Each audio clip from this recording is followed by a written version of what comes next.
welcome to Better Bachelor. My name is Joker with a face for radio and a voice for print. Today we got an interesting and fun story, and yes, I know I'm in another black t-shirt today.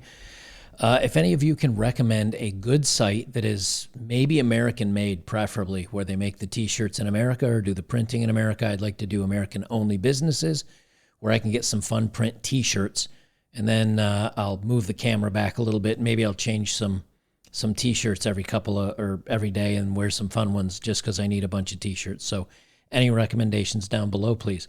This is kind of an interesting story, and it's not one I would normally cover on the channel because it has to do with video games, and I know a lot of you guys don't watch video games, but it's actually a much more interesting story, I think, than the video game portion of it. And this is a story that's going around on many of the review channels and roast channels, and I know you guys watch a lot of those. So I'm not going to drag this out too long, but I do want to talk about how by not controlling these crazy people, I'll just leave it at that, bringing their politics, and even if you say, but I like their politics, okay, but we don't want to hear it during our entertainment. By them not bringing in the feminism and all the other LGHD TV and BLM and all that other stuff into it, by not controlling that, a company has lost now definitely tens of millions, perhaps even $100 million. I don't know. But anyway, feminist rant costs media company millions. I'm going to rewind you in time to Comcast TV. Now, you guys know Comcast TV, at least if you're here in the United States. If you're overseas, it is one of the largest, or if not the largest, cable provider, internet provider here in the United States. And I'm going to rewind you to a story from 2004. They said Comcast on Thursday said it agreed to acquire cable channel Tech TV, and this was owned by Paul Allen's Vulcan, and merge it with its own G4 video game network.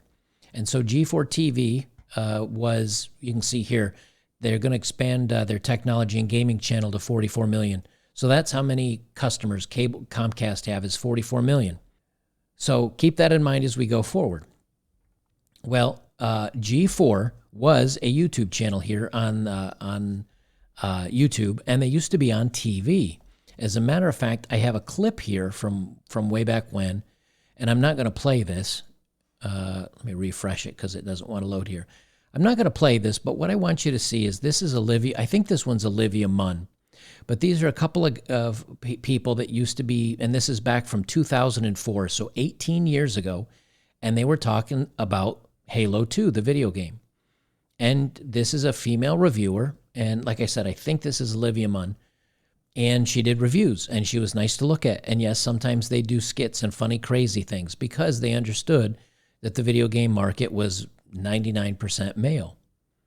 And even on this guy's channel's name's John Smith. I have seen nothing on his channel. I can't recommend or say anything good or bad, but he's only got 418 subscribers. So maybe go check him out.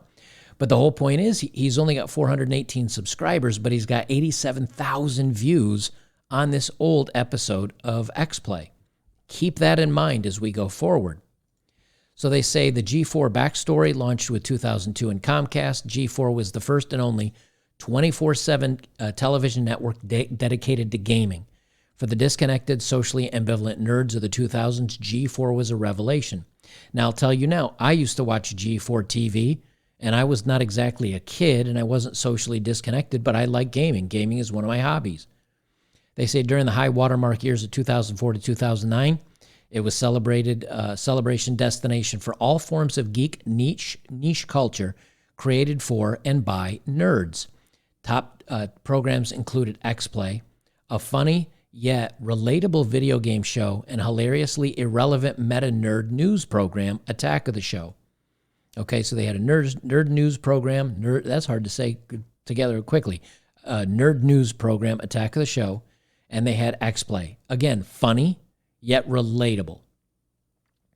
And they talk about going forward, and here's it was hosted by, which is Kevin Pereira, and co-host Munn, Olivia Munn, I guess that's her. They were unashamedly eccentric, sexy, and fun. Well, I wouldn't say they were, but she was. Anyway, they say by 2012, landscape had changed, and G4 closed shop permanently because they weren't on TV anymore. But they came back to YouTube, and they started back up on YouTube. And at the time, before all this fiasco, they still had a pretty large channel with like 1 million subs or 1 million plus subs. I think at one point they were a couple million subs. I don't know if I'm dead accurate on, but they were a pretty big channel, and they would still show TV shows on there. They said, but obviously Morgan Webb nor Munn. So there's Morgan Webb and Olivia Munn that were on there. They didn't come back. Well, and this is where I say that this woman's rant cost them $100 million, because they say, and I'll read more in the previous article I just had, but instead of being fun, instead of being interesting, instead of being irreverent, she decided to make it about calling male gamers sexists and the sexism in gaming and calling it out. And I'm not going to play the whole clip. I'm going to play the 3 or 30 seconds here that basically not only killed G4 TV, but lost Comcast all its money in this segment of their company, I should say. It's done. And what I do think that there is a larger discussion about Red Dead Online, and that we need to have eventually, about game design versus immersive experience and comparing the Red Dead Online multiplayer experience versus the solo player one. But I actually want to talk about something so much more important than Red Dead Online: sexism in gaming. And that right there is the beginning of the end. Now, this is actually on G4 TV Clips, and it says -fan made. So this is a fan of, I guess, G4 TV, but he made this 5-minute clip. And this is basically her entire rant. I won't bore you with the whole thing, but she's complaining that just because she's not as hot as the previous host, which it's very grainy video, but the hosts that they had were feminine and interesting and funny and could throw jokes and take jokes and made fun of their, the fans finding, because you got a lot of young men that found them attractive, and these women knew it, and they played up to it, and the channel knew it, and it played up to it, and they made jokes around it, and they had fun with it. But instead now, this new Frosk that started up a little while ago with them basically came out and did this rant, and since then the channel has gone to the grave. And now, on top of that, they're now laying off 30 or 40 people. They say some of you reading this may be old enough to remember the cable TV show that I just told you all about. Ultimately, G4 would end its run in 2014 because of, again, YouTube and all that. And the network relaunched in 2021, much to the nostalgic delight of many. Sadly, though, it looks like things are trending in the wrong direction again. And this is an article from today, I think. Yep, today. And they go down through here and they say basically that they're laying off 30 or 40 people, 30 or 40 staffers. And that's the news that kind of did its rounds today. And this is where it all started. Again, this is going back to January, because she complains gamers don't like her because she's not as bangable as Olivia Munn. But the truth is, people didn't like her because she came with certain political views and the usual feminist rant and everything else. But G4, and I didn't read this, I'm not going to read the specific article all the way down through.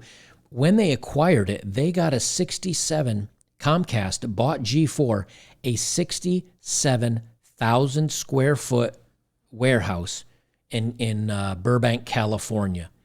You don't have to be a rocket scientist to understand Burbank. Well, all of California, especially in the Burbank, LA, a lot of those areas, very, very expensive. Now, this is not downtown LA, but Burbank is still very expensive. I think that's where they film a lot of the studios for Hollywood. Correct me if I'm wrong. I don't know. I haven't been to California for 20 years. But a 67,000 square foot warehouse in Burbank, California had to cost, I don't know, $50 million, $30 million. It's got to be incredibly expensive. On top of that, the acquisition, they'd never printed how much the acquisition cost, but it had to be millions of dollars. So we can at least say multiples of millions of dollars for Comcast to acquire this. It phased out, right? And then they're coming back to try to make money. She goes on her little rant. The company decides to lay off 30, 40 employees. And here's the cherry on top. This is the WTF moment. Frosk, this woman that went on her tirade, says, "Let's play some video games, yo. I survived." So the woman that caused this whole problem that went on her rant, complaining about feminism and about young men not finding her as attractive as the previous host to jerk it to, and going on this tirade. Not only did she survive the tirade, but she's actually kind of goofing and pissing on all the people that actually did get fired, because she's just like, I survived with a J, glasses on, and a crown, like she's a queen or something. And this just shows you the mental derangement and the lack of compassion or caring or empathy for anybody else other than themselves. That they go all about, oh, we need to love these people and we need to care for everybody, and women are so much better than men. But then after ruining 30 or 40 other people's employment and their income, she's got the brass to post this and brag about it. And she's the one that caused all the problems. And I just have here real quick, here's their G4 TV. They only have 131,000 subs because everybody bailed. And their most recent videos, if we go here to their videos, 3 hours ago, 1.3 thousand views. So 1,300 views streamed 3 hours ago. I get usually about 1,500 views in my first 15 minutes. And then and that's always kind of the super fans that are still supporters or subscribers that actually get the notifications. But let's go back to some of these. A day ago, 6.2 thousand, so 6,200 views. And they're talking about movies and they're talking about reviews. Nobody cares anymore. Everybody looks at them now as sellouts, and they don't come with anything original. Just all the fun and everything that was unique about their channel is gone. And here's their other show, The Attack of the Show. This has 159,000 subs. So even combined, these two channels do not have as many subscribers as I have here. And I'm just an idiot nobody. So, here's a legacy TV show that many millions loved back in the day, and she completely killed it. And this one does a little bit better. If you look at the views, here's a video from 3 weeks ago with 10,000 views. She absolutely decimated this company.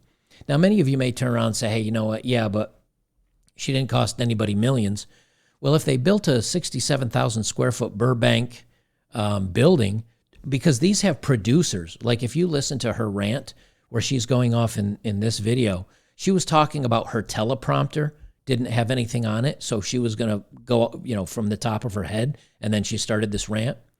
There's 4 or 5 people, like I'm not going to play this of all the clapping seals here, but they've got a full studio here. They've got, I forget this guy's name, but he was involved in it early on. Maybe that's the guy in the original video. I don't even know. She's got 4 people on set with her here, plus a producer, plus lighting tech, plus camera people, plus whoever writes her scripts. They put a lot of money into this, and she blew it for all of them. And here's the win. Here's the win and the takeaway for this.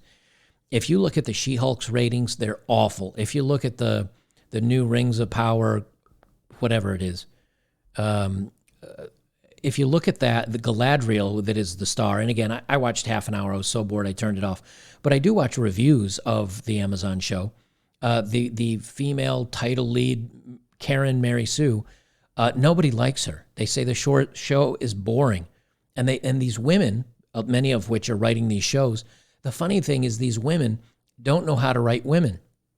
If you look at the movies like Aliens and like some of the older movies that were, that had women as the star, even video games that have women in the star, what you'll find is men say, hey, we're going to use what's tried and true for a hero or for you to kind of connect with a character. We're going to write them as either somehow relatable, and then they can grow and become, something, or we're going to write them as arrogant and extremely overpowered, and then they got knocked back to earth, they learn a lesson, and then they come back. And you know this, like if you look at Iron Man, he learns a lesson and he changes. If you look at the original Thor, he learns a lesson and he changes. But these women, what happens when they write female characters is that there's never a moment where they can say, we need to make this woman weak, or we can make her strong and then have a lot of problems and suffer and learn something and get some humility and then come back stronger. They're just strong. They're just always They're always wonderful. They're always powerful. They're always the smartest. They're always the strongest. And what's happening is those shows are failing. And so whether it's this particular instance that's costing Comcast millions and millions of dollars, or it's the writers for She-Hulk, not the actors. I mean, I haven't watched any of it, to be honest with you, except for clips here or there. But the writing's horrible, even from the clips I've seen. It's this whole theme of women good and women empowered and women writers and women. And what's happening is people are starting to get burnt out. The theme of writing something, the theme of telling you, the theme of selling empowerment and blah, blah, blah, no one cares anymore. And as the economy tightens up here, coming very soon, which it already is, and as people start having less money to spend, they're going to start looking very carefully at what they spend their money on. Am I going to subscribe to this TV service or this channel like Netflix or something else? Am I going to go see this movie? Am I going to support anybody? And that's one of the reasons why I think Amazon and even She-Hulk and what was the other one that just came out recently? There was another streaming show. I can't remember it. I'm not going to sit here drooling on myself for 5 minutes while I do, where anybody that says, I don't like this because of the writing or the acting or the this or that, they'll come out and they'll call you all the isms and the phobes. And the reasons why they're doing that is because they're scared to death. They're in a butting heads. And what that means is it's either I want to make money, but also I'm a progressivism. I got to sell my message. And I got to make sure that everybody understands our important message to sell. And the two do not connect. There isn't a something that's selling the message that is connecting with people that's also making money. And in the end, now that dollars are starting to tighten up, what I think you're going to see is the message starts going away, and they're going to start pandering to everybody again. And maybe pandering's a good thing. Maybe as they release movies for everybody instead of, trying to push the message, maybe this is a good thing, and it means we get more entertainment.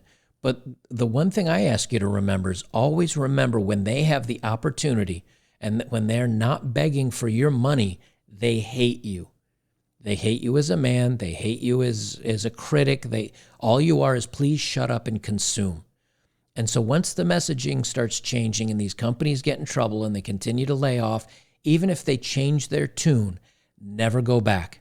Because I can tell you now, when you see somebody that is like this, she didn't learn a lesson. She's crapping on all her coworkers. When they turn the corner and they come around, they say, well, you know what, we're gonna change and we're gonna come back and we're gonna try to hit middle America and we're gonna be, more open-minded, and we were wrong for censoring or quieting people. Has nothing to do with that. It's they're coming back around begging for your money, asking you to forget what happened, and shame on you if you forget and start giving them their money again. Let them starve. Let them go away. Let them get punished. Let them go into non-existence. They hate you, and they will hate you again if they ever become successful. Guys, if you're here on YouTube, make sure to join me over on betterbachelor.locals.com. I got lots of fun stories and great forums. We share so much over there. And we do dating profiles of the day, which is what I'm going to be doing for Locals right now.